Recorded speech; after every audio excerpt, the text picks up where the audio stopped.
Good morning, Little Masters, and welcome back to today's Tolkien Times, a Prancing Pony podcast production. I'm the Man of the West. Thank you for joining me as I head back into the rich poetry found in Tolkien's epic poem, The Lay of Lúthien. Now, before I do today, though, I just want to acknowledge that this day is a very special day for me. It's the 9th anniversary of the very first episode of the Prancing Pony podcast. When Sean and I released episode 1 discussing on fairy stories and the concepts of escape, recovery, and consolation, we simply could not have imagined where the show would be now. And as I enter the 10th year of the Prancing Pony podcast, I'll continue to miss Sean's presence while recognizing the unique privilege that I've had of working with so many amazing co-hosts in the 2.5 years since his departure. Now, today's Tolkien Times would not exist without the foundation that we laid on the PPP. Thank you. Now, back to the poetry of the Lay. When we last left the epic, Morgoth's depravity was on full display. Today, we conclude Canto 14 as Beren pries a Silmaril for Morgoth's crown, while the Dark Lord takes a power nap. She let her flying raiment sweep, enmeshed with woven spells of sleep, as round the dark void she ranged and reeled. From wall to wall she turned and wheeled in dance such as never elf nor fay before devised, nor since that day. Then swallow swifter, then flittermouse in dying light round darkened house, more silken soft, more strange and fair than sylphine maidens of the air, whose wings in Varda's heavenly hall in rhythmic movement beat and fall. Down crumpled Orc and Balrog proud, all eyes were quenched, all heads were bowed. The fires of heart and maw were stilled, and ever like a bird she trilled above a lightless world forlorn, in ecstasy enchanted born.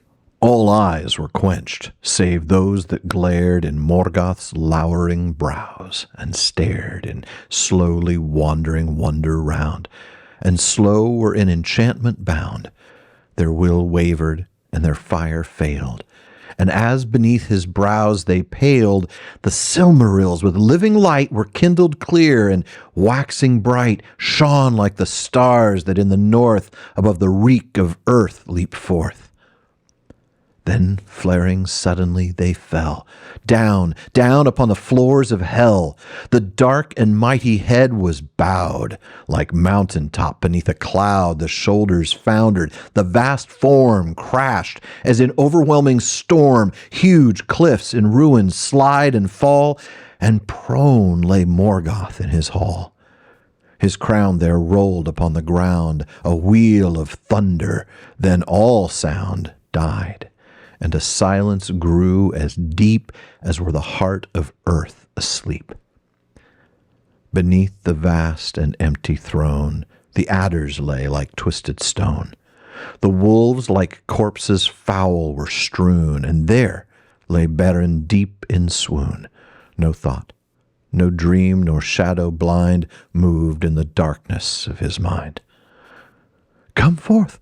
Come forth, the hour hath knelled, and Angban's mighty lord is felled. Awake, awake, for we two meet alone before the awful seat. This voice came down into the deep, where he lay drowned in wells of sleep.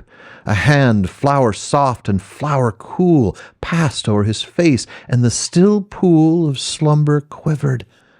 Up then leapt his mind, to waking forth he crept.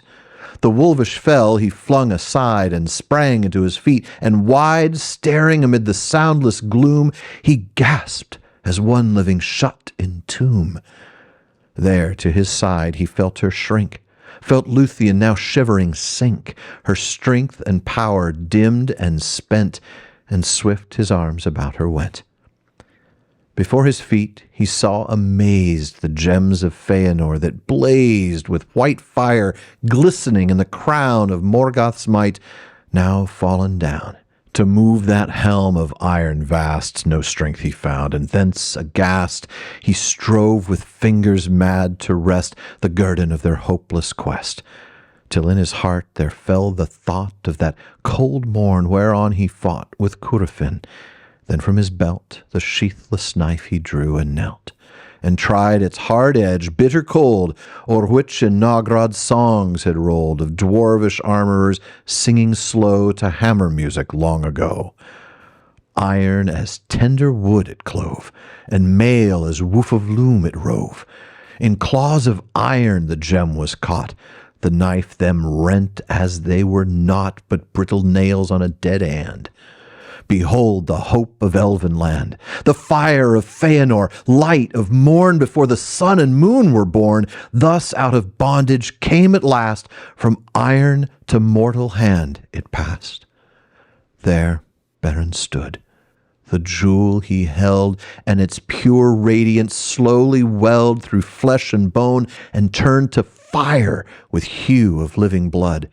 Desire then smote his heart their doom to dare, and from the deeps of hell to bear all three immortal gems and save the elven light from Morgoth's grave. Again he stooped, with knife he strove, through band and claw of iron it clove. But round the Silmarils dark fate was woven.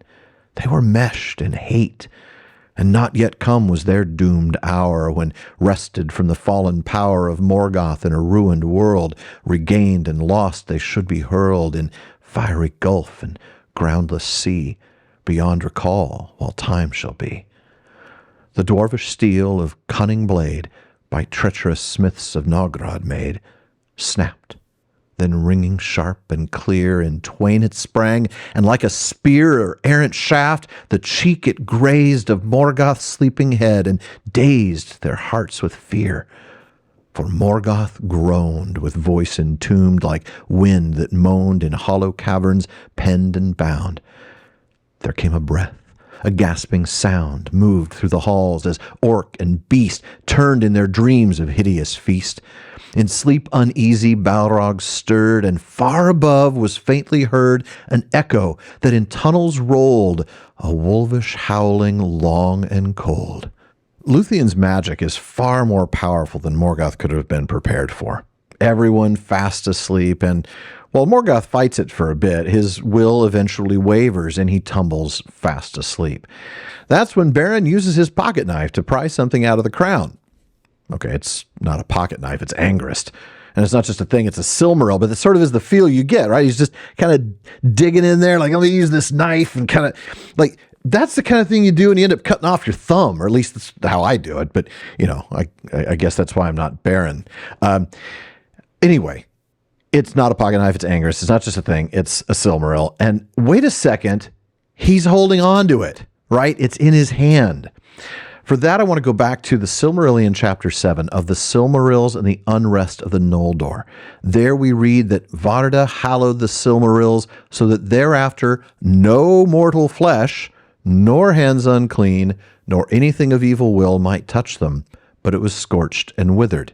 And Mandos foretold that the fates of Arda, earth, sea, and air, lay locked within them. The heart of Feanor was fast bound to these things that he himself had made. Now that nor is a negative conjunction. That means that any of those three categories couldn't touch the Silmarils. Mortal flesh, hands unclean, anything of evil will. So it doesn't matter if you have clean hands and no evil will. If you're mortal, you're scorched and withered. But not here. Why? Fate. Recall that Melian told Thingol, "For not by you shall Beren be slain, and far and free does his fate lead him in the end, yet it is wound with yours." I mean, after all, he'd made it past the girdle of Melian. That's another task which should have been impossible, and it's all about fate.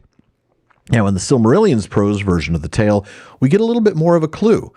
As he closed it in his hand, the radiance welled through his living flesh, and his hand became as a shining lamp, but the jewel suffered his touch and hurt him not. So, even the Silmaril itself here, or at least Varda's hallowing of it, appears to have some awareness and then an ability to prevent that hallowing from harming Beren. Now, while that prose version doesn't expand on Beren's desire to retrieve the other Silmarils, I love what we learn here in the lay. That he desired to bear them from the depths of hell, to save this elvish light from Morgoth's grave. This wasn't a selfish desire like, oh, I've got one Silmaril. Why not a second one? Maybe Thingol will not treat me like a total idiot if I can bring back all three. No, this was about saving these beautiful gems from a hellish fate. This wasn't some sort of selfish desire, but That same fate that allowed him to touch a Silmaril in the first place was the same fate that would not allow him to get the other two out. And there you have it. Now, folks, that is it for today's First Stage Friday, but come back next week as we look at the very last shreds of the lay that Tolkien wrote in the incomplete Canto 15. Now, one of these days, I will return to Fandom Fridays, so if you know anybody who should join me here for a future Fandom Friday, just email barliman@theprancingponypodcast.com. Please visit patreon.com/TolkienTimes to learn how you can support the show, get an ad-free feed, a monthly hangout with me, a bonus weekly episode, and more. And then join me again tomorrow on today's Tolkien Times as we wrap up week 73 with Silmarillion Saturday. Podcast listeners, please be sure to subscribe to the TTT in your podcast apps. For those on YouTube, be sure you are subscribing to this channel to get all of the PPP productions, including the Prancing Pony podcast itself, both seasons of the Rings of Power wrap-up, all of the today's Tolkien Times episodes, and my new streaming project, The PPP Plays. And be sure you're following @PrancingPonyPod on Blue Sky, Twitter, Instagram, and TikTok, and simply The Prancing Pony Podcast on Facebook. And finally, as Faramir says, go with the goodwill of all good men.